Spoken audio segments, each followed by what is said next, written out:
Welcome back to another bike tutorial. Same beard, new flannel. Anyways, riding your bike with cleats and clipless pedals will help you get more power when you pedal. But of course, you will need to install your cleats to your shoes first. We're using a 2-bolt or SPD system for pedals and cleats, which is a common setup for mountain bike pedals, but is also found on some road shoes. We'll start by loosely Michael Bolton on the cleats to the We'll start by loosely bolting the cleats to the shoes. Next, you'll need to figure out how your foot rotates in its natural position. This is different for every rider. One way to find your rotation is to march in place a few steps. Then, look at the angle at which your feet are resting. You'll want to rotate the cleat so that it allows your foot to sit in its natural position when it's clipped into the pedal. Now, you'll position the cleat so that the ball of your foot rests in front of the pedal's axle.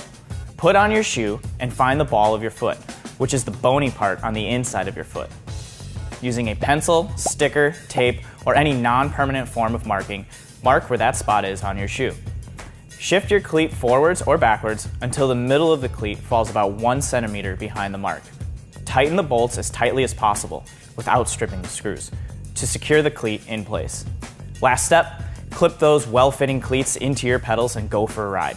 To find which shoes and pedals are right for you, or for help fitting your cleats, visit trekbikes.com or stop by your local Trek retailer.